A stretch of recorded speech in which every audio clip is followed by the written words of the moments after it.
Assalamualaikum dan salam sejahtera. Saya Lili Zairi binti Rosdi, nombor matriks D23101158, ingin membentangkan subjek SEC 2313, Co-Curriculum Pendidikan Awal Kanak-kanak, mengenai perbezaan Co-Curriculum Standard Prasekolah Kebangsaan dan Co-Curriculum Permata Negara.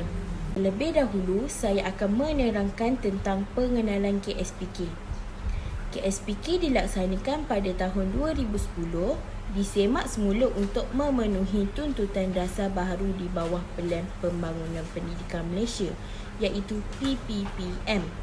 Penyemakan dilakukan bagi memastikan kualiti kurikulum yang dilaksanakan di prasekolah setanding dengan standard antarabangsa. KSPK yang disemak semula dilaksanakan mulai 2017 mengintegrasikan pengetahuan, kemahiran dan nilai serta memasukkan kemahiran abad ke-21 termasuk kemahiran berfikir aras tinggi iaitu KBAT. Seterusnya saya akan menerangkan objektif KSPK. Yang pertama, menggunakan bahasa untuk berkomunikasi dengan berkesan. Yang kedua, mengamalkan nilai-nilai Islam dalam kehidupan seharian untuk murid beragama Islam. Yang ketiga, mengamalkan nilai-nilai murni masyarakat dalam Malaysia. Yang keempat, menghargai dan peka terhadap budaya masyarakat Malaysia. Yang kelima, menyayangi dan menghargai alam sekitar. Yang keenam, mempertimbangkan konsep kendiri yang positif dan keyakinan diri. Yang ketujuh, mempraktikkan amalan kesihatan, membina kecergasan badan dan menjaga keselamatan diri. Yang ke-8, mengembangkan daya kreatif dan estetika. Dan yang terakhir, mengaplikasikan pemikiran kritis, kreatif dan inovatif serta kemahiran menyelesaikan masalah dalam pembelajaran dalam kehidupan seharian. Terdapat 4 matlamat KSPK. Yang pertama, memperkembangkan potensi murid 4 hingga 6 tahun secara menyeluruh dan bersepadu. Yang kedua, meningkatkan kemahiran dan menanam keyakinan diri. Yang ketiga, membentuk konsep kendiri yang positif dan bersedia untuk menghadapi cabaran. Dan yang terakhir, mengikut pembelajaran seterusnya. KSPK juga terbahagi kepada 6 tunjang. Yang pertama ialah tunjang komunikasi. Yang kedua, tunjang kerohanian, sikap dan nilai. Yang ketiga ialah tunjang keterampilan diri. Yang keempat, tunjang perkembangan fizikal dan estetika. Yang kelima, tunjang sains dan teknologi. Dan yang terakhir, tunjang kemanusiaan. Tunjang komunikasi ini terdiri daripada bahasa Melayu, bahasa Inggeris, bahasa Cina dan bahasa Tamil. Kemahiran bahasa merupakan teras kepada tunjang komunikasi. Terdapat 4 kemahiran yang diorganisasikan dalam kemahiran bahasa ini, iaitu kemahiran mendengar dan bertutur, kemahiran membaca dan kemahiran bertulis. Kemahiran ini penting untuk memperkembangkan komunikasi lisan dan asas literasi murid untuk pembelajaran mereka seterusnya. Seterusnya, tunjang kerohanian, sikap dan nilai. Pendidikan Islam memberi penekanan terhadap penguasaan asas Al-Quran dan Jawi, pembentukan akidah, pemupukan asas ibadah, penyeluruhan adab dan akhlak dan pengenalan kepada sirah. Melalui pendidikan Islam, murid boleh mengamalkan adab dan akhlak yang mulia dalam kehidupan dan juga memahami asas beriman dan beribadah kepada Allah. Pendidikan moral pula memfokuskan pembentukan insan berakhlak mulia dengan berasaskan 3 dominan, iaitu yang pertama, penaklukan moral, keupayaan mental untuk mengenal pasti perlakuan baik atau benar dan perlakuan jahat atau salah. Yang kedua, emosi moral, kesedaran perasaan moral melahirkan kesedaran untuk berkelakuan baik dan betul yang menyebabkan insan berasa gembira apabila membuat sesuatu yang betul dan rasa bersalah jika melakukan sesuatu yang tidak betul. Perasaan moral melahirkan motivasi moral dan niat untuk bertindak berdasarkan empati dan simpati terhadap diri dan orang lain. Yang ketiga, perlakuan moral. Tindakan moral yang ada kaitan antara penakulan moral dan emosi moral secara rela hati dan rasa bertanggungjawab, accountability dan berintegriti. Ketiga-tiga nilai tersebut perlu diaplikasikan dengan 14 nilai universal bagi menghasilkan insan yang berakhlak mulia. Nilai universal tersebut adalah nilai-nilai murni yang diterima dan menepati anutan agama atau kepercayaan masyarakat Malaysia. Seterusnya, tunjang keterampilan diri. Tunjang keterampilan diri memberi penekanan kepada mengenali dan mengurus emosi diri serta membina kemahiran bersosial. Perkembangan ini penting kerana ia menjadi asas kepada pembinaan konsep kendiri yang positif dan seterusnya membolehkan murid menangani cabaran dalam kehidupan. Melalui pembelajaran yang berteraskan tunjang keterampilan diri, murid boleh mengenali diri sendiri, mengurus emosi dan mengawal tingkah laku sendiri. Seterusnya, perkembangan fizikal dan penjagaan kesihatan terdiri daripada yang pertama, perkembangan fizikal. Perkembangan fizikal meliputi perkembangan motor halus, kemahiran motor kasar, kemahiran manipulatif dan pergerakan berirama yang merupakan asas kepada pelbagai pergerakan kompleks yang diperlukan dalam kehidupan. Perkembangan fizikal sangat penting terhadap kecergasan badan, kecerdasan minda, ketangkasan, koordinasi dan kesihatan murid. Yang kedua, penjagaan kesihatan. Penjagaan kesihatan memberi penekanan kepada pendidikan kesihatan reproduktif dan sosial. Kesedaran mengenai kesihatan, keselamatan dan pemakanan perlu diterapkan di peringkat awal lagi supaya dapat menjadi amalan dalam kehidupan seharian murid. Bagi kreativiti dan estetika terdiri daripada muzik, drama dan seni visual. Yang pertama, muzik.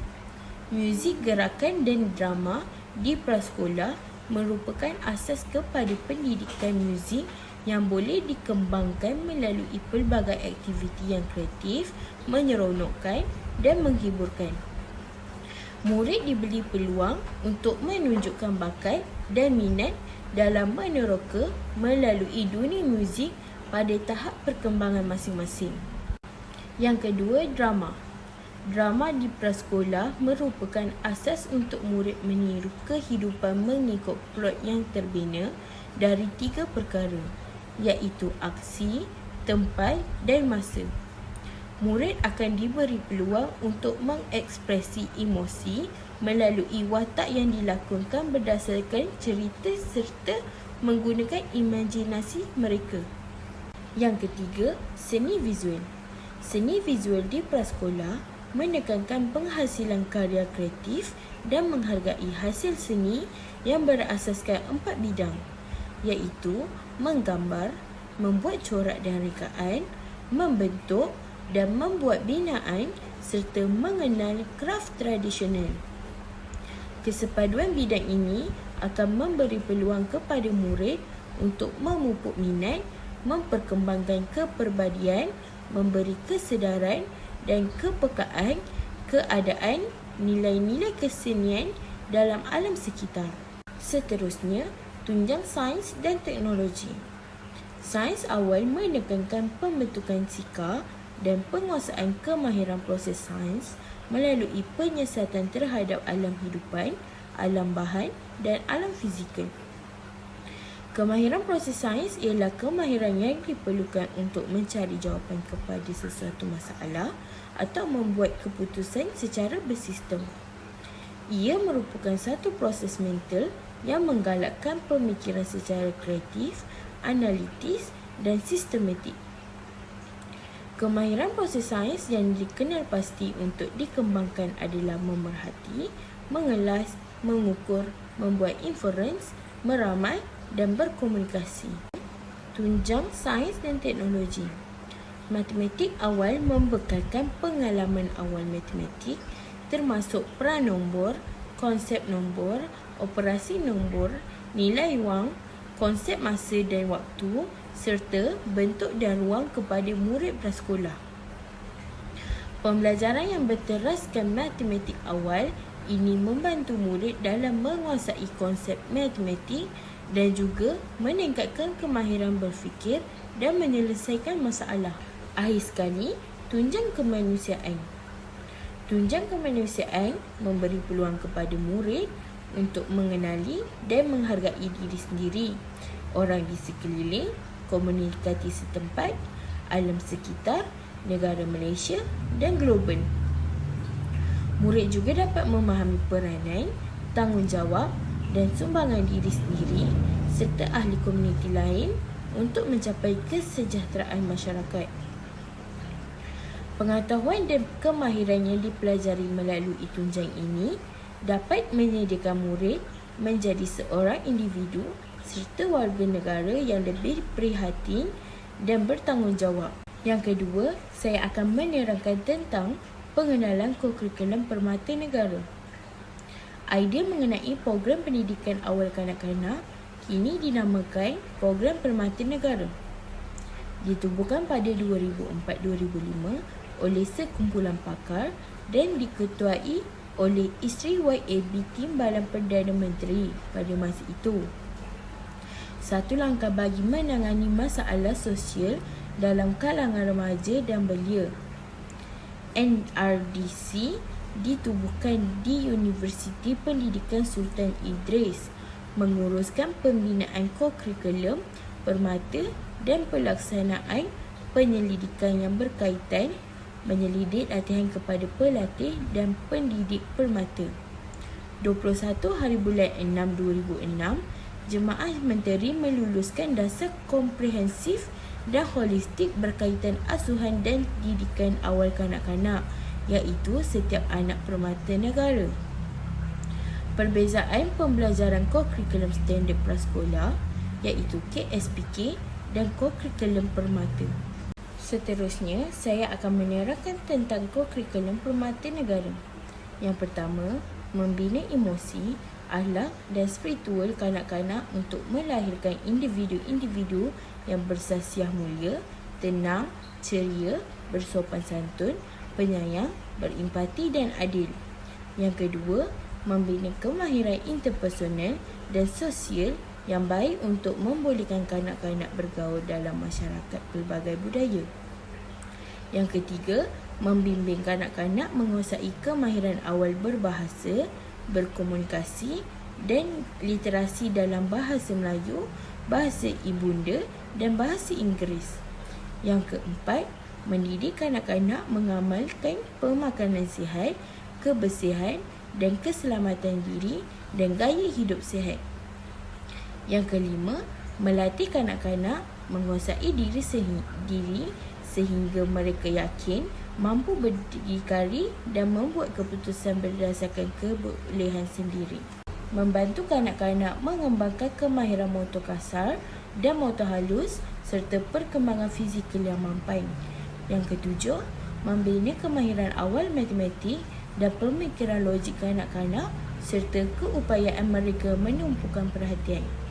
Yang ke-8, membimbing kanak-kanak memahami dunia persekitaran melalui aktiviti bermain, meneroka, mencuba idea baru, mengeksperimen, mencipta sama ada di luar atau di dalam kelas, menggunakan pelbagai bahan yang terdapat dalam persekitaran mereka. Dan yang terakhir, membina hubungan positif dengan ibu bapa, komuniti dan pihak-pihak berkenaan yang boleh menyumbang kepada pendidikan dan kesejahteraan kanak-kanak. Perkembangan kokurikulum permata pula terbahagi kepada 6 bahagian, iaitu pertama, perkembangan sosial, sosio-emosi dan kerohanian. Yang kedua, perkembangan awal matematik dan pemikiran logik. Yang ketiga, perkembangan deria dan pemahaman dunia persekitaran. Yang keempat, perkembangan bahasa, komunikasi dan literasi awal. Yang kelima, perkembangan kreativiti dan estetika. Dan yang terakhir, perkembangan fizikal dan psikomotor. Bagi perkembangan sosial, sosio-emosi dan kerohanian, bidang ini memberi fokus kepada pembentukan sosial dan kemahiran-kemahiran sosial, interpersonal, intrapersonal dan kerohanian kanak-kanak. Setiap kanak-kanak mesti diberi pengalaman dan sokongan untuk membina persepsi positif terhadap diri sendiri dan orang lain, mempunyai kemahiran sosial yang baik, bermotivasi dan berkempetensi pelajar. Penekanan ini bertujuan membina asas ketahanan emosi dan kemantapan kemahiran sosial kanak-kanak agar mereka mampu menghadapi cabaran-cabaran hidup di masa hadapan dan dapat menyesuaikan diri dalam semua keadaan, bukan sahaja di peringkat lokal tetapi juga global. Kemudian, perkembangan bahasa, komunikasi dan literasi awal. Ia bertujuan meningkatkan kemahiran berbahasa dan berkomunikasi kanak-kanak. Kurikulum Permata Negara menekankan penggunaan dua bahasa, bahasa Melayu dan bahasa Inggeris dalam aktiviti setiap hari. Kanak-kanak lebih cepat menguasai bahasa-bahasa yang selalu digunakan dalam berinteraksi dengan mereka, ia kerana minda mereka dapat menyerap maklumat dengan cepat dari persekitarannya. Selain itu, perkembangan awal matematik dan pemikiran logik. Bidang pembelajaran ini untuk memperkembangkan kemahiran awal matematik dan pemikiran logik kanak-kanak. Pemikiran logik adalah pemikiran yang berasaskan penakulan. Aspek ini kurang ditekankan dalam kebanyakan program pendidikan awal kanak-kanak. Kemahiran ini berfikir secara logik, menggunakan maklumat dan memberi sebab dan akibat, membolehkan kanak-kanak memahami dunia persekitarannya dan menyelesaikan masalah. Di peringkat ini, kanak-kanak sudah bersedia untuk dilengkapkan dengan pengetahuan dan kemahiran awal matematik yang terdiri daripada konsep-konsep berikut. Yang pertama, kuantiti, anggaran sukatan, ukuran nombor, mengira dan operasi nombor, bentuk, corak, ruang, masa, kedudukan dan lain-lain. Perkembangan diri dan pemahaman dunia persekitaran. Pembelajaran menggunakan diri adalah amat penting kerana kanak-kanak meneroka alam sekelilingnya dengan lebih bermakna melalui diri. Kurikulum Permata menekankan supaya kanak-kanak dari peringkat awal umur didedahkan sepenuhnya kepada pengalaman menyerokai dan mengalami alam sekitar. Kanak-kanak juga perlu didedahkan dengan teknologi mudah yang terdapat di taska atau di dalam komuniti untuk membantu kanak-kanak menjadi celik sains dan teknologi. Seterusnya, perkembangan fizikal dan psikomotor. Bidang pembelajaran ini bertujuan mengembangkan kemahiran fizikal dan psikomotor kanak-kanak berumur 0 hingga 4 tahun untuk membolehkan mereka mengawal anggota tubuh badan dengan lebih berkesan. Perkembangan kemahiran motor kasar. Kebolehan kanak-kanak menggunakan otot besar pada anggota badannya. Contohnya, berlari, melompat, memanjat, menyepak, melambung, melontar. Perkembangan motor halus. Motor halus atau otot-otot halus membolehkan kanak-kanak manipulasi objek yang kecil. Contohnya, melukis dan mewarna, mengguli tanah, menggunting gambar atau bentuk dan menguntai manik. Akhir sekali, perkembangan kreativiti dan estetika. Untuk kanak-kanak berumur 0 hingga 4 tahun, mengembangkan keupayaan mereka mengimajinasi dan memproses maklumat, bahan dan sumber untuk menghasilkan sesuatu yang baru. Fokus utama bidang kreativiti, seni lukis, capan, kraft tangan, kolaj, persembahan, drama, bermain boneka, menyanyi, bermain muzik, bercerita, menari dan lain-lain. Kanak-kanak juga belajar kemahiran berbahasa dan berkomunikasi, awal matematik dan awal sains juga, nilai-nilai murni dan moral yang baik melalui bidang pembelajaran ini. Kanak-kanak diharapkan dapat membina minat yang tinggi terhadap seni dan budaya bangsa Malaysia. Bersifat lemah lembut dan budiman, di samping menghargai dan merasa bangga dengan adat istiadat tradisi, keindahan kesenian bangsa dan tata susila masyarakat Timur. Mereka juga perlu mengaitkan segala keindahan alam ini dengan kebesaran penciptanya. Sekian, itu sahaja daripada saya. Terima kasih kerana mendengar dan meluangkan masa. Semoga video ini bermanfaat untuk semua. Bye-bye.